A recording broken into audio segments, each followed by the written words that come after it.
그리스도인의 삶을 우리가 잘 생각해 보면 정말 탄탄대로 정말 형통한 삶을 끝까지 처음부터 끝까지 해내는 그런 사람은 없는 것을 볼 수 있습니다. 어떤 때는 큰 승리를 맛보아서 영적으로 충천해 있는 때도 있지만 어떤 때는 정말 그 큰 실패 혹은 어떤 작은 실패에도 슬럼프에 빠져서 굉장히 두려움 가운데 살아가는 그런 일들도 종종 있는 것을 볼 수 있습니다. 그래서 기독교는 끊임없는 자기 갱신이 있는 종교라고 이야기합니다.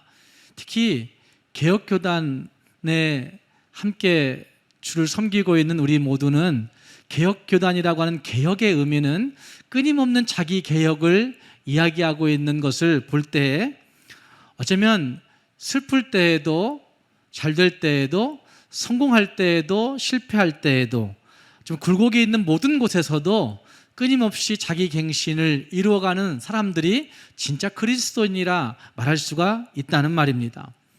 코로나 팬데믹으로 말미암아 우리는 참 많은 어려움 속에 오랫동안 지나가고 있습니다.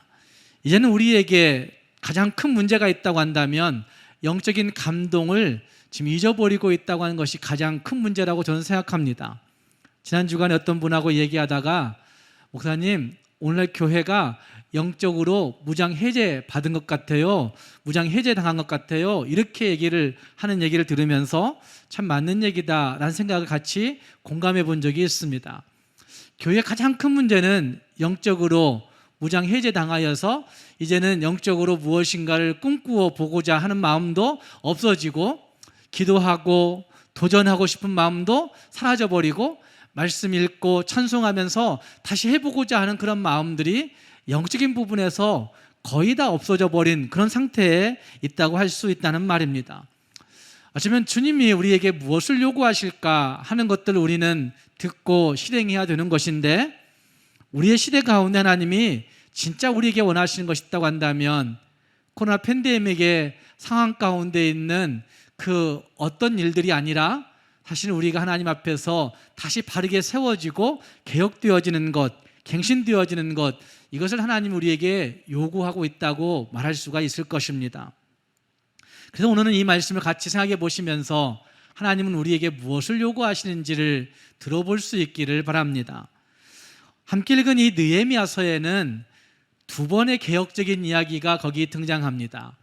1장부터 7장까지 혹은 1장부터 8장까지를 보면 거기에 이스라엘 민족이 포로에서 돌아와서 성벽을 재건하는 개혁이 일어나고 있습니다. 회개하고 무너져버린 성벽을 재건하는 일들이 있게 되고 8장부터 13장에는 그들이 영적인 부분들에서 내면적인 부분에서 회복하여서 성전을 회복하고 예배를 회복하고 절기를 회복하고 하는 신앙의 회복을 맛보는 그런 모습들이 거기에 등장하고 있습니다. 오늘의 말씀에 등장하는 이 13장은 내면의 회복이 있는 그 부분에서 또 다른 개혁 이야기를 하고 있는 것을 볼 수 있습니다. 성전 제사의 회복이 있고 난 다음에 이스라엘 민족은 한 1년 정도의 틈이 있었습니다. 느헤미야가 일들을 잘 지도해 오다가 아닥사스다 왕을 만나고는 1년 전 정도의 떠나간 그 기간이 있었다는 말입니다. 그런데 그 1년 정도의 떠나간 기간 동안 이스라엘 민족은 다시 옛날로 돌아가 버립니다. 옛날의 습성으로, 옛날의 죄된 길로 다시 돌아가 버려서 하나님이 싫어하신 일들을 하며 살아가는 민족이 되어버립니다. 1년 후에 느헤미야가 돌아와 보니까 그런 어려움들이 있는 것을 보면서 다시 주의 말씀으로 회복시키고 갱신시키는 모습이 오늘 읽었던 이 13장에 말씀하고 있습니다. 어쩌면 함께 읽은 말씀 가운데 우리가 보아야 되는 그 부분이 예수 믿고 처음부터 끝까지 동일하게 여전하게 은혜의 줄 위에 서서 나아가야 된다는 사실들을 잘 말씀하고 있다고 할 수가 있습니다. 한번 갱신하여서 성벽을 재건하고 회복했다고 한다면 끝까지 가고자 하는 마음들, 끝까지 은혜의 줄 위에 서 있는 모습들이 우리 모두에게 필요하다는 말입니다. 오늘 우리는 어디에 서 있는가 말씀을 통해서 살펴보시면서 어떤 부분의 회복이 내게 있어야 되는지를 결단할 수 있는 우리 모두가 될 수 있기를 주님의 이름으로 축복합니다.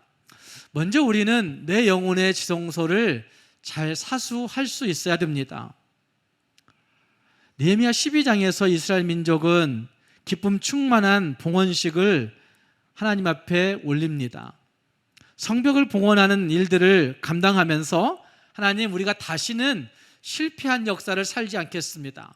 다시는 하나님 싫어하시는 역사를 살지 않겠습니다라고 결단하며 하나님 앞에 서원하고 있는 모습들도 거기에 등장합니다.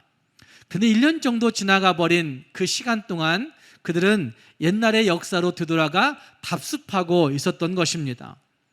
본문에서 이것과 관련한 두 가지의 사건들이 있는데, 한 가지는 성전의 중요한 장소를 도비야에게 내어주는 것입니다.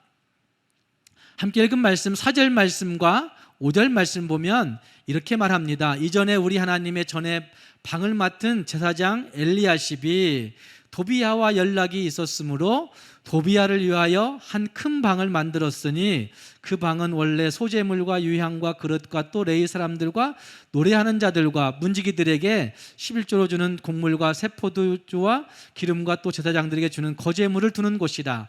여러 설명이 있었지만 어쨌든 대제사장 엘리야십이 도비야라고 한 사람을 불러들여서 성전 안에 큰 방을 그를 위해서 만들고 그곳을 주었다는 것이죠. 성전에 큰 방을 내어주었다라고 하는 표현을 하고 있는 것인데, 이것은 성전의 중요한 장소를 내어준 것입니다. 도비야라고 하는 사람은 이스라엘 민족의 회복을 방해했던 사람이었습니다. 이스라엘 민족이 하나님 앞에 돌아와 포로에서 귀환해서 성벽을 쌓고 행하는 일들을 적극적으로 방해하고 회방 놓았던 사람, 그 사람이 도비야였다는 말입니다. 그래서 느헤미야의 적이고 이스라엘 민족의 적이라 할 수 있습니다. 뿐만 아니라 그들은 이스라엘 민족이 종교적으로 타락하는 길들을 주선하고 종교적 타락의 길들을 이끌었던 사람들이라고 말할 수가 있습니다. 그런데 그 사람에게 예루살렘 성전의 중요한 그 장소를, 중요한 곳간을 내어주고 있다고 말하고 있는 거죠. 이것은 오늘 우리에게 있지 않습니까? 오늘 우리에게도 이런 부분들이 있지 않느냐 하는 것입니다. 부패한 본성과 내통에서 하나님 앞에 드려져야 되는 우리 내면의 중요한 처소를 하나님께 드리지 아니하고 세상에게 드려주고 있는 우리들의 모습이 있지 아니하냐 하는 것입니다. 은근히 내가 높아지려고 하는 그 욕망 때문에 하나님이 거하실 지성소를 더러운 욕망의 처소로 내어주고 있는 우리들의 모습들, 어쩌면 하나님 앞에서 정말 사랑하고 기뻐하고 평강을 누리며 축복하며 살아가야 되는 우리 영혼의 중요한 지성소를 하나님의 것으로 채우지 아니하고 탐욕과 미움과 질투로 내어주고 있는 것은 아닌지 돌아볼 수 있어야 된다는 말입니다. 이스라엘 민족이 어쩌다 이렇게 되었겠습니까? 하나님의 성전을 섬기는 대제사장인 엘리야십이 어쩌다 이 모양이 되었을까요, 여러분? 하루아침에 이와 같이 타락하지는 않았을 것입니다. 그도 하나님 앞에 예배하고 제사를 드리고 주님을 섬기는 일들을 잘 했을 수도 있을 것입니다. 하나님 앞에 일정 부분 헌금을 드리는 일들도 잘 감당했을 것입니다. 큰 부분, 드러나는 부분, 그 부분에 순종하는 것들은 어렵지 않게 잘 감당했을 것이라는 말입니다. 그러나 사소한 것, 드러나지 않는 것, 어쩌면 하나님 앞에 드러나지만 사람들에게는 감추어진 어떤 부분들을 조심하지 않다가 어느 날 시간이 지나가면 그것들이 커지고 그것들이 당연시 되어지고 그것들이 더 중요한 자리에 차지해버린 그런 격이 되었지 않았을까, 이런 생각을 해보게 됩니다. 지금 느헤미야의 심정이 어떻겠습니까? 생명 걸고 성벽을 봉헌하고 이스라엘 민족을 귀환시키고 자기 민족 살려보겠다고 금식하면서 부철주의와 뛰어왔는데 고작 1년 정도 자리를 비웠더니 옛날로 돌아가 버린 그 백성들의 모습을 보면서 지도자의 마음이 어떠했을까요? 특히 가장 가슴 아팠던 것은 이스라엘 백성들의 지도자들이 앞으로 절대로 하지 않겠다고 거듭거듭 소원했던, 약속했던 일들이 있었습니다. 9장 38절에서 10장 14절부터 29절에서 또 10장 39절에서는 심지어 그렇게 얘기합니다. 하나님의 전을 버려두지 않으리라, 하나님의 전을 내가 방치하지 않으리라, 이런 소원을 했던 적이 있었는데, 그 선언들을 대제사장 엘리야십이, 그 지도자들이 배신해버리고 있는 모습을 볼 때에 느헤미야의 마음은 어떠했을까요? 오늘 우리는 코로나 팬데믹으로 말미암아 거의 2년째를 지나가면서 정말 우리 영혼의 가장 중요한 그 처소들을 정말 하나님께 온전히 드리고 있는지 물어보아야 된다고 생각합니다. 하나님을 섬기며 살아가야 되겠다, 하나님 말씀 붙들고 살아가야 되겠다 결심하고 결단했던 우리들이 정말 우리의 중요한 처소들을 하나님께 드리고 있는가 돌아보아야 된다는 말입니다.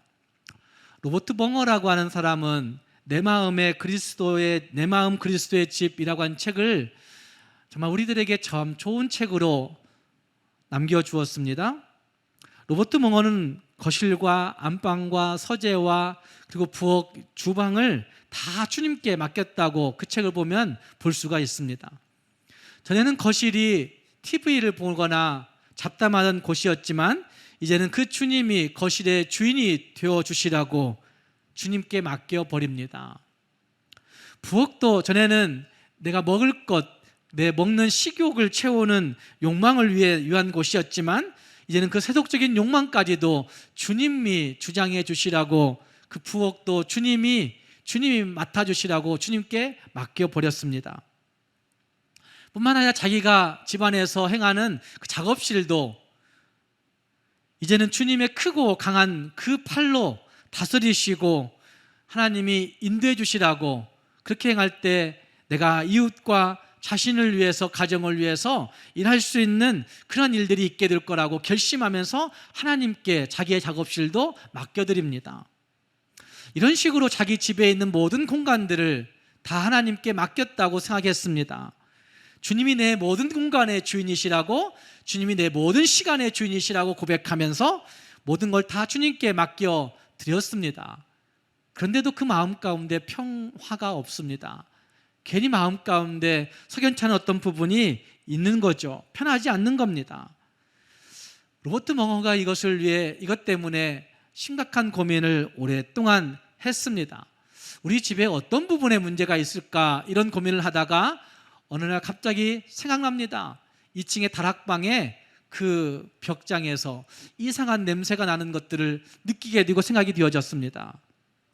이것만은 주님께 보여드리고 싶지 않았는데, 이것만은 내 수십 년의 그 세월이 묻어있는 그 공간, 정말 필요한 것들 가운데 사용하다가 이제는 사용하지 않게 되면 그곳에 갖다 집어넣어버리고, 온갖 것들이 다 잡동사니가 모여져 있는 그 공간, 거기에는 곤충의 죽은 것도 모여져 있고 썩은 것도 들어있는 그런 공간, 그럼에도 불구하고 자기의 애착이 되어 있는 그 공간, 내가 사랑하고 내 역사의 흔적이 남아있는 그 공간이기에 그 공간을 누구에게도 보여드리고 싶지 않은 그런 공간이었는데, 그곳이 생각난 것입니다. 그것이 약한 곳이라 말할 수 없고 그것이 죄스러운 곳이라 말할 수 없지만, 그리스도인에게는 합당치 않은 과거의 흔적들이 고스란히 남아있는 그곳이 생각난 것입니다. 주님께서는 이전까지도 그 벽장을 가르치고 계셨지만 그 로버트 벙어는 그것을 인정하기가 싫었던 것이죠. 그래서 버텼던 것입니다. 그제서야 벙어는 이 벽장까지도 주님께 내어드려야 되는 것이구나 라는 사실을 알게 되고 그 벽장의 열쇠를 주님께 내어드렸다고 그 책은 이야기합니다. 주님께서 대신 버려주시라고, 주님께서 대신 치워주시라고, 그러자 주님이 흔쾌히 허락하시고 벽장문을 여시고 그 로버트 벙어의 인생이 담겨져 있는 더러운 것들을 다 치워주셨다고 그 책은 이야기하고 있습니다. 그러자가 어디선가 정말 신선하고 상쾌하고 향기로운 바람이 자기 집에 불어와서 집안을 가득 채웠다고 이야기합니다. 우리는 주님 앞에 다 드리고 산다고 말을 합니다. 주님의 영광을 위해서 산다고 이야기합니다. 주님 나라를 위해서 내가 내 인생 전부를 드렸다고 말은 합니다. 그러나 내 삶의 조그마한 그 벽장 속에 있는 썩은 찌꺼기들을 우리는 주님께 드리지 못하고 있을 때가 많은 것이죠. 그것이 분명한 죄가 되지 않을 수도 있지만 그것이 세상적인 윤리적인 관점에서 죄이지 않은 경우도 많이 있겠지만, 그러나 주님 앞에서는 분명히 부끄러운 것인데도 불구하고 우리는 하나님 앞에 그 벽장을, 그 마지막 작은 벽장 속에 있는 것들을 드리지 않고 살아가려고 할 때가 많이 있다는 말입니다. 주님은 바로 그것을 요구하고 있는 것이죠. 우리 스스로 해결하기 힘든 부분들에게 하나님은 우리에게 그 열쇠를 달라고 요구하고 있다는 말입니다. 그때 우리는 주님 앞에 그 열쇠를 내어드리는 용기가 필요한 것입니다. 코로나 팬데믹을 통해서 우리 안에 감춰놓은, 꼭꼭 숨겨놓은 어떤 부분들 더 통통 동여매고 감추려고 하는 그런 부분들 하나님 앞에 내어놓아야 되는 것입니다. 내 영혼의 지성소를 정말 하나님 앞에 온전하게 드리고 있는지 우리는 살펴볼 수 있어야 된다는 말입니다. 28절을 우리가 읽지 않았는데 28절을 가면 거기에 대제사장 엘리야십의 손자 한 명이 산발랏이라는 사람의 사위가 되는 모습도 거기 등장하고 있는 것을 볼 수 있습니다. 산발랏이라는 사람도 앞에 얘기했던 도비야와 함께 이스라엘 민족을 방해했던 사람들이었습니다. 신앙의 회복을 방해하고 하나님과 함께 가는 길들을 적극적으로 방해했던 사람이 이 산발랏이었습니다. 그런데 대제사장 엘리야십의 손자 한 명을 이 산발랏에게 주는 것이죠. 원수를 사랑하라 하신 하나님 앞에서 이것이 뭔 문제가 되겠느냐라고 하실 분들도 있겠지만, 그것을 통해서 악한 정신이 들어오고 그것을 통해서 악한 일들이 시행되어진다고 한다면, 그것을 통해서 하나님을 섬기는 일에 큰 방해가 된다고 한다면 하나님은 그것들을 금하고 있다는 사실들을 볼 수 있어야 되는 것이죠. 그래서 느헤미야는 성전을 정화하는 일들을 적극적으로 벌이고 있는 것입니다. 7절 말씀부터 9절 말씀까지 해서 그는 성전의 정화를 위해서 다 제거하게 만들고 버리게 만드는 일들이 거기에 나타난다는 말입니다. 우리 인생들 속에는 항상 육신의 소욕과 성령의 소욕이 갈등하며 싸우고 있습니다. 어쩌면 코로나 팬데믹의 상황 가운데서 우리는 이 싸움을 그냥 다 버려두고 묻어두고 지나오고 있다고 해도 과언은 아닐 것입니다. 영적인 감동이 없이 살아가는 것이죠. 그냥 자기 스스로 만족하며 그냥 지나가는 것이죠. 특히 교회에서 신앙생활을 몇 년씩 하다 보면 처음에는 그러지 않았던 것들이 나중에 익숙하게 되어서 그냥 거기에 머물러 있을 때도 있는 것이고, 또 직분을 좀 맡고 보면 처음에는 직분 맡고 잘해보려고 했던 것들이 나중에는 그냥 다 옛날로 돌아가서 그냥 육신의 소욕대로 살아가는 그런 일들이 종종 있는 것을 볼 수가 있다는 말입니다. 사랑하는 여러분, 우리 영혼의 지성소는 안전합니까? 코로나 팬데믹의 상황 가운데 내 영혼의 지성소는 정말 튼튼한지 다시 한번 돌아보면서 하나님 앞에서 내 영혼의 지성소를 차지하고 싶은 그 음란하고 타락하고 파괴시키고 오염시키는 그 요인들, 그 도비야를 발견하고 하나님 앞에 정결하고 하나님 앞에 하나님의 것들로 채워갈 수 있는 우리 모두가 될 수 있기를 주님의 이름으로 축복합니다. 그 다음 두 번째는 분별력이 있어야 된다는 사실을 볼 수가 있습니다. 은혜의 주류에 살아간다는 사실은 분별력이 분명해야 된다는 말입니다. 우리의 삶은 매 순간 선택을 통해서 이어져 가게 됩니다. 바른 선택, 유익한 선택, 의미 있는 선택, 이런 선택이 이루어져야 되는데 그 선택은 자기의 환경이나 자기의 상황들을 어떻게 분별하고 해석하느냐에 따라서 달라져 가게 되는 것이죠. 삶에 일어나는 많은 일들을, 환경과 상황들을 어떻게 해석하고 분별할 수 있느냐, 우리는 그 해석의 필터들을 다 가지고 있습니다.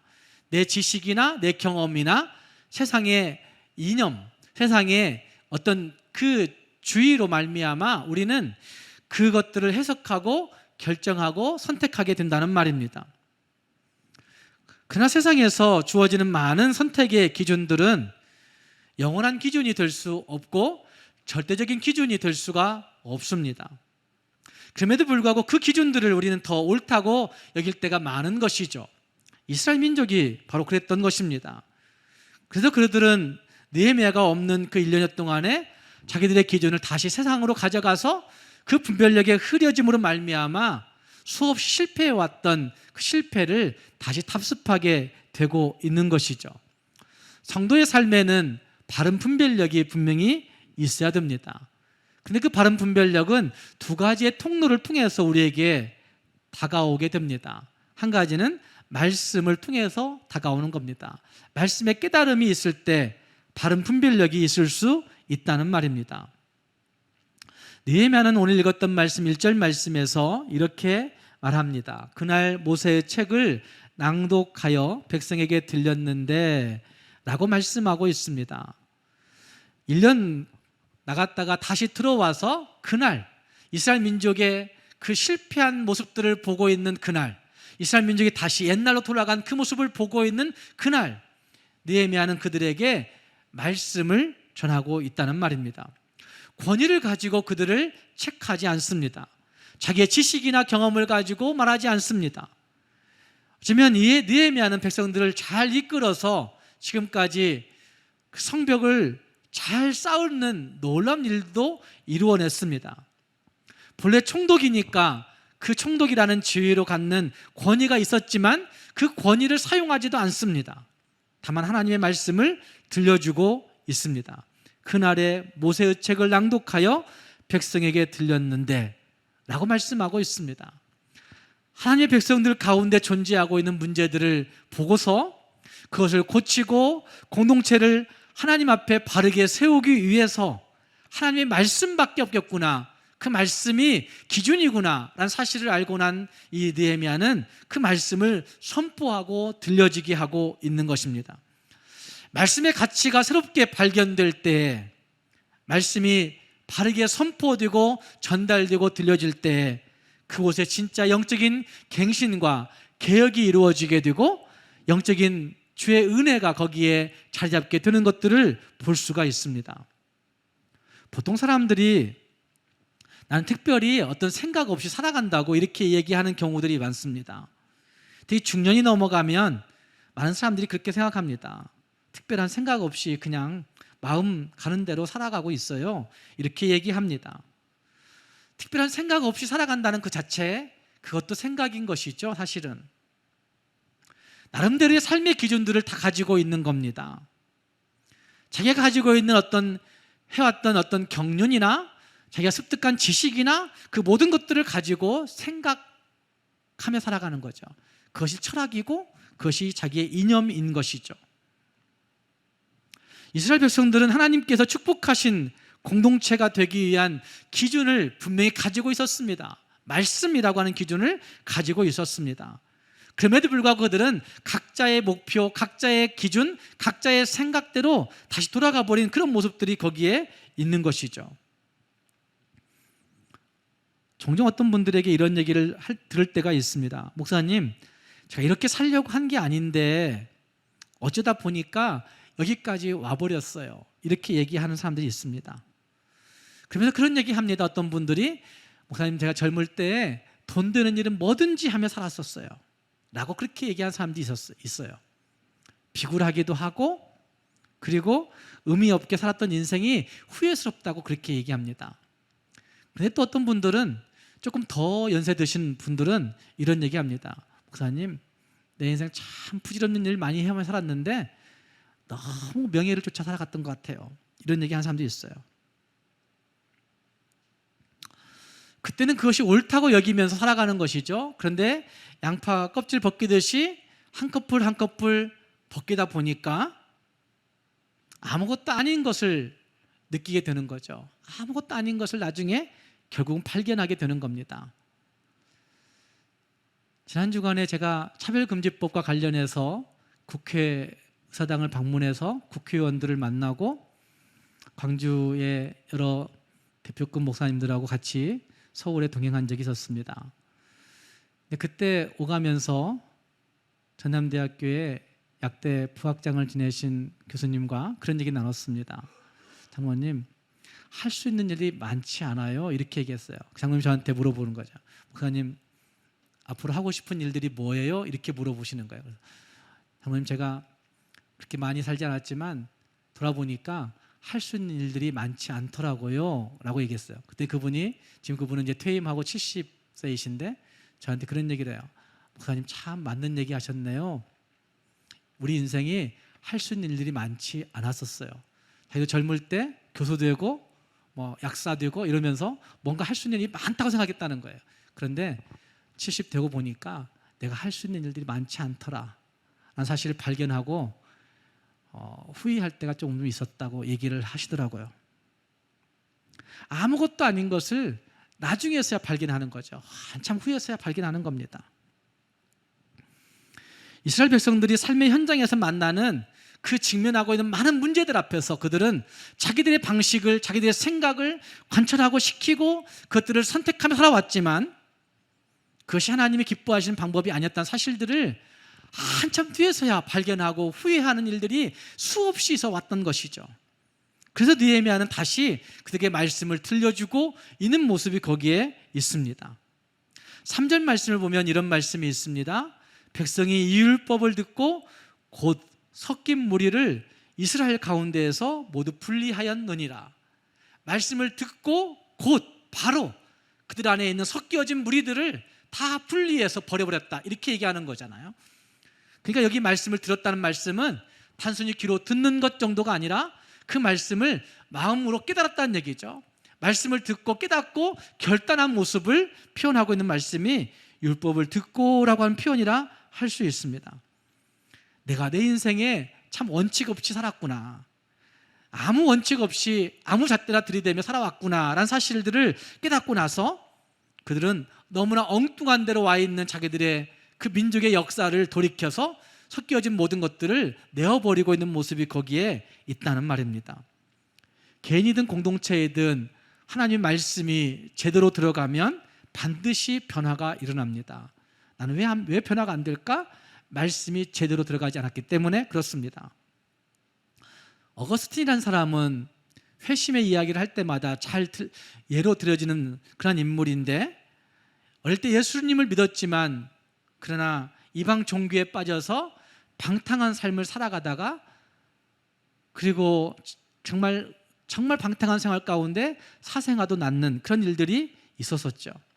그런데 어느 날 철학을 공부해보지만 그 속에서도 보람을 느끼지 못하고 만족을 느끼지 못하는, 의미를 느끼지 못하는 그런 일들이 있었습니다.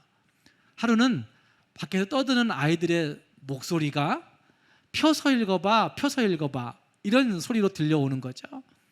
웬일인지 모르지만 아이들의 목소리가 펴서 읽어봐 이렇게 들려오는 그때에 그는 그 소리를 따라서 자기 앞에 놓여진 성경책을 펼쳐보게 된 거죠. 성경책을 딱 펼치는 순간 로마서 13장이 그의 눈앞에 들어오게 되었고, 로마서 13장을 읽어가는 과정에서 그러므로 어두움의 일을 벗고 빛의 갑옷을 입자라고 하는 이 말씀이 자기의 그 마음 깊은 곳을 두들긴 거죠. 그리고 그 말씀을 읽고 그는 진짜 어두움의 일을 벗어버리고 빛으로 살아가야 되는 것이 내 인생의 가장 유일한 절대적 기준이구나 라는 사실들을 발견하고, 그때부터 그는 회개하고 하나님의 사람으로 거듭나기 시작하는 거죠. 시편 1편을 우리가 잘 알고 암송하기도 합니다.